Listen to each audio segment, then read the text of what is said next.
نظام کیا ہے، وسائل کیا ہیں، کہ آپ اس ملک میں اس گندگی کو کیسے صاف کریں گے؟ میں نے کہا ادھر آؤ، تمہیں دھوبی گھاٹ کا منظر دکھاتا ہوں۔ 48 گھنٹے پہلے یہاں گھٹنوں سے اوپر پانی تھا اور لوگ کہتے تھے کہ یہ جلسہ نہیں ہو سکے گا۔ عشق والوں نے اس کو صاف کر کے، خشک کر کے بتا دیا کہ جب جذبہ آسمان کی بلندیوں پر ہو تو دھوبی گھاٹ کا میدان ہو یا ملک کا سیاسی میدان ہو، صفائی کرنا لبیک والوں کو آتی ہے۔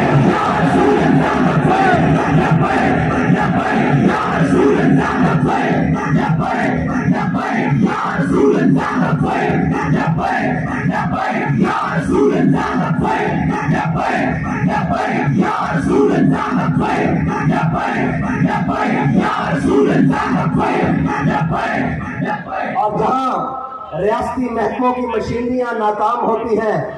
لبیک والوں کا عشق وہاں سے شروع ہوتا ہے۔ وہ کہہ رہے کہ ایسے تو ممکن نہیں ہے، یہ تو نہ ہو پائے گا۔ میں نے کہا تمہیں عشق والے کر کے دکھائیں گے، اس لیے کہ عقل کو تنقید سے فرصت نہیں۔ عقل والے جو ہیں وہ صبح شام یہی لگے ہوئے ہیں، جی ان کو مولویوں کو کیا پتا ہو، ان کو جناب کیا پتا ہو کہ یہ کیسے ہوتا ہے۔ میں یہ پوچھتا ہوں، دائیں بائیں بھی لوگ دیکھ رہے ہوں گے اور جناب میڈیا کی آنکھیں بھی کہیں چوری چھپے تو ہمیں دیکھ ہی رہی ہوگی، ان سے پوچھتا ہوں کہ دھوبی گھاٹ میں کبھی ایسا منظر بھی دیکھا ہے؟ اگر نہیں دیکھا تو اس سے اچھے منظر تمہیں ہم حکومت میں دکھائیں گے، تمہیں ہم معیشت میں دکھائیں گے، صرف باتوں سے نہیں، کیونکہ نہ میرے یہاں آنے پر ملک، قوم اور کسی بھی چیز کا خرچہ ہوا ہے، نہ ہمارے قائدین کے یہاں تک پہنچنے میں ملک، قوم کی کوئی چیز صرف ہوئی ہے۔ جب ہم ملک کے اوپر بوجھ نہیں ہے تو قوم کے اوپر سب سے بڑا بوجھ تو یہ بیٹھے ہوئے بدماش اور عیاش اور قماش ہیں، جنہوں نے ملک کو لوٹ کر کھا لیا ہے، قوم کا خون پسینہ چوس لیا ہے اور جناب اس سے 2 ٹائم کا کھانا چھین لیا ہے۔ اس لیے کہ ہمیں پرواہ اس لیے نہیں ہے، نہ ہم اقتدار کے بھوکے ہیں، نہ ہم پروٹوکول کے بھوکے ہیں، نہ ہمارے قائد نے ہمیں یہ سبق پڑھایا ہے اور نہ ہمارے کارکن کو کسی عہدے کی لالچ ہے۔ ہم تو اس نیت سے آئے ہیں کہ 70 سال سے اس قوم کو لوٹنے والوں، 70 سال سے اس قوم کے حق پر ڈاکہ ڈالنے والوں، ہم تمہیں یہ بتانے کے لیے آئے ہیں کہ بس اب تمہارے لیے لال لکیر کھینچ دی گئی ہے، اس سے آگے تمہیں نہیں بڑھنے دیا جائے گا۔ تم نے اور میرے اللہ کی قدرتیں دیکھیں، وہ جسے اقتدار ملا اور وہ جس نے صبح شام دعوے کیے کہ میں یہاں تبدیلی لاؤں گا، پھر اللہ نے اس سے اقتدار تبدیل کیا، اس کو ذلت کے طوق پہنائے، لیکن وہی ذلیل نہیں ہوا جو باہر بیٹھے خاموش شیطان،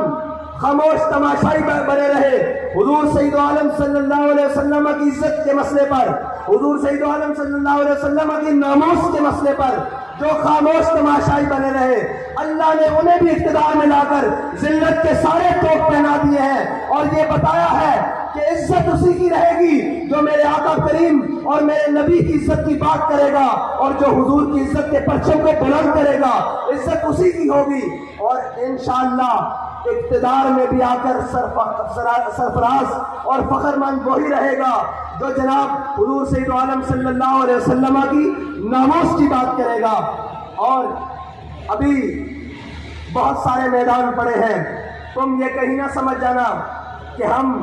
65 کے فرق سے لا کر پیچھے چھوڑنے والوں کو مایوس کر دیں گے۔ ہم مایوس نہیں ہیں، ہم 313 ہو تو مایوس نہیں ہوتے، ہم احد میں 70 شہید ہو کر مایوس نہیں ہوتے، ہم خندق میں شکست دے کر کافروں کو مایوس نہیں ہوتے، ہم کربلا میں 72 دے کر مایوس نہیں ہوتے، ہم جیلوں میں جا کر مایوس نہیں ہوتے، زین شہید کو دفنا کر مایوس نہیں ہوتے۔ ہم یہ بتانے کے لیے آئے ہیں کہ جس گلی میں جاؤ گے، جس نگر میں جاؤ گے، جس کوچے میں جاؤ گے، آگے سے تمہیں لبیک والے ملیں گے۔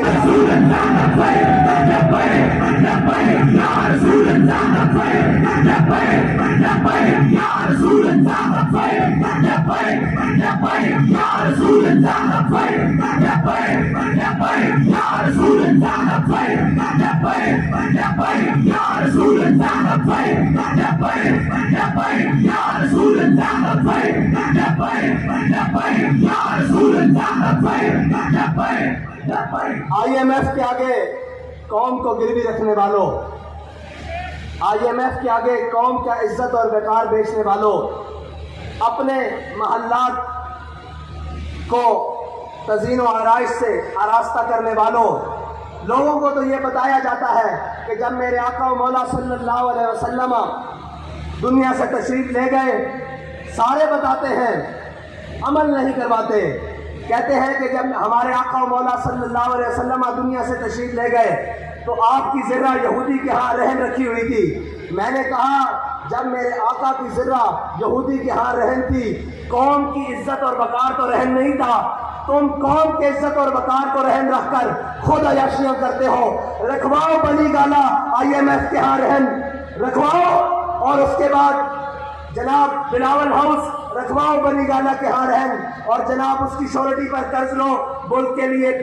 پھر پتہ لگے کہ تم ملک کے خیر خواہ کتنے ہو، تم ملک کے جناب حامی کتنے ہو، تم اس قوم کے کتنے خیر خواہ ہو، تمہیں اس قوم کی ترقی میں کتنی دلچسپی ہے، تمہیں اس قوم کی خیر خواہی میں کتنی دلچسپی ہے۔ لیکن جن کے وزیر خارجہ بننے کے بعد دورے واشنگٹن DC اور جناب امریکہ کے ہوں، ان غلاموں کا یہ مسلک ہے کہ ناقص ہے کتاب، سکھاتی نہیں مسلمان کو غلامی کے آداب۔ ان کو لبیک والوں سے ڈر کیا ہے، سارے مل گئے ہیں۔ میں نے ایک اسٹیج پہلے پر کہا تھا کہ یہ 11 جماعتیں، یہ جناب چوروں کا اتحاد، اس میں انشاءاللہ 12واں بھی ملے گا، جو ابھی در بدر ٹھوکریں کھا رہا ہے۔ ان کے مقابلے میں اگر کوئی میدان عمل میں کھڑا رہے گا تو وہ صرف لبیک والے ہوں گے۔